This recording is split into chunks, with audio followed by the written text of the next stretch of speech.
senhora acha que a sua formação acadêmica fez diferença no desenvolvimento, da evolução da sua vida?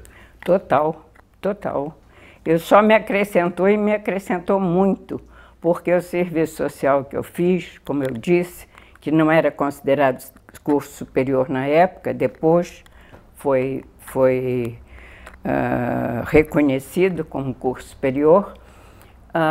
Nós tínhamos aulas práticas e aulas teóricas. As práticas eram à tarde ou pela manhã, mas, em geral, a primeira parte, a parte da manhã, nós tínhamos aulas teóricas. E depois, todas as tardes, aulas práticas.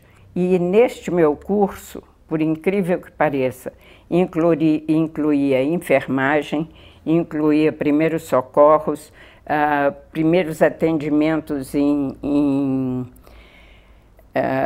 com pequenas fraturas ou acidentes, não é? Então nós íamos ali para a Policlínica de Botafogo, onde nós fazíamos os estágios, em creches de fábricas. Conheci muitas fábricas para instalarmos creches nas indústrias.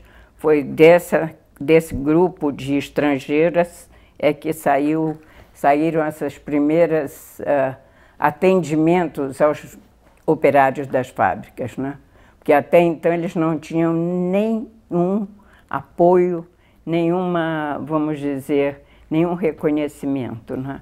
E dali foram feitas as leis, foram sendo feitas os atendimentos, as propostas para a melhoria deles, das condições de trabalho, né? Ou seja, a senhora pegou a formação, o desenvolvimento da atenção às políticas públicas da área social em formação no Brasil. Em formação. Foi nessa época, eu tive 18 colegas do Brasil inteiro, porque foi fundada a LBA pela dona Darcy Vargas, e ela então escolheu de cada estado 2 moças que eram ou já professoras ou tinham curso mais ou menos possíveis de transmitirem, quando chegassem aos seus estados, a formação de novos elementos dentro da área social, né? Dentro dessa instituição que se propunha, ou que se propôs, ou que se propõe a atender a população, né? Então isso é muito interessante. A senhora se define como uma humanista? Olha, eu acredito que... Eu acho que sim. Porque eu gosto, primeiro, para ser humano tem que ser humano. E eu devo ser uma pessoa que me considero como uma pessoa que me dou com todas as outras pessoas, com facilidade. Tenho essa facilidade, me comunico facilmente com as pessoas, não faço cerimônias para que eu não fique constrangida, não é para que os outros não fiquem, não. Eu me ponho à vontade porque assim o outro também se porá à vontade. E isso é muito prático para mim, porque não fazendo cerimônias, aí não atrapalha ninguém. Então eu queria saber, a senhora certamente não é uma elitista. E o que acha do comportamento elitista? Bom, eu tive que conviver muito com esse pessoal, muito. Principalmente quando vim para São Paulo, não é? Porque meu marido aí veio trabalhar, ele veio montar a fábrica Perkins no Brasil, que depois de 2 anos de tentativas para que fosse instalada a fábrica Perkins no Brasil, que ele é engenheiro mecânico, foi engenheiro mecânico, e ele lutou muito e brigava mesmo nas organizações, nas repartições, e mostrando a necessidade da vinda dessas fábricas para o Brasil, porque ele já tinha representação de motores no Rio, não é? E eram motores Skoda, motores, alguns outros que eu não me lembro agora. Mas ele, então, veio a São Paulo, foi à Inglaterra, falou com o Perkins, que era o fundador e o diretor da Perkins, e convenceu de que fosse instalada uma fábrica Perkins no Brasil. Então ele fez todo o trabalho, toda a tramitação legal, escolheu o terreno, construiu o prédio da Perkins. Quem fez isso foi meu marido, com o apoio de um grupo brasileiro que entrou também com capital, porque o capital era muito alto, né, para fazer instalação de uma fábrica. Mas foi interessante, foi uma experiência para ele muito interessante e muito trabalhosa, mas foi vencedor, né? A Perkins está aí no Brasil até hoje. Você chegou em São José em que ano? Eu cheguei aqui, eu passava sempre na Rio e São Paulo. Nós fazíamos 2 vezes por mês de carro com crianças pequenas, não é?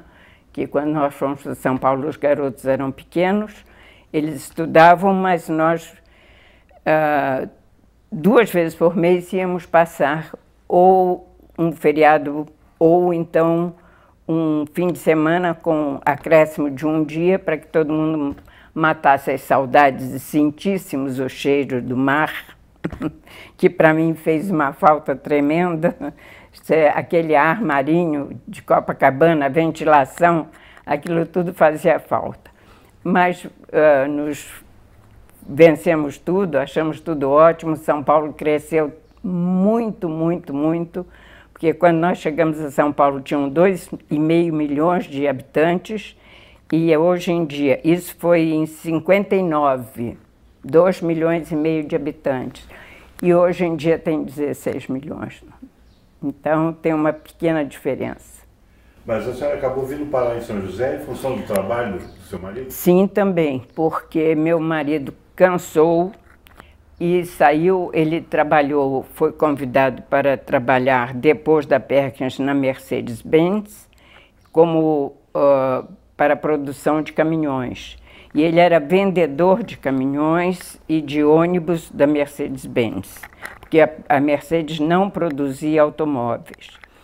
E aí, então, ele cansou também, ele disse, não quero mais ser funcionário, porque no Rio eu não era funcionário, então agora eu vou voltar a ser Rodolfo Borgoff. E montamos aqui em São José, em 1970, nós viemos até aqui, procuramos uma área muito grande na Dutra, e foi entre Jacareí e São José, ao lado do Rio Comprido, que nós compramos uma área bem grande e construímos a primeira concessionária Mercedes aqui na região, né? E, ao mesmo tempo, meu marido foi um dos que, logo no começo, quando o doutor Ednardo foi prefeito, ele construiu, junto com o Evandro, aqui, que tinha vindo da Bahia, e meu Deus do céu, olha a minha memória.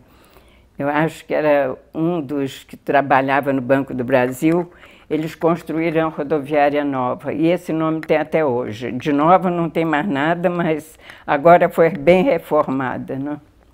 Então ela está até hoje servindo de ponto de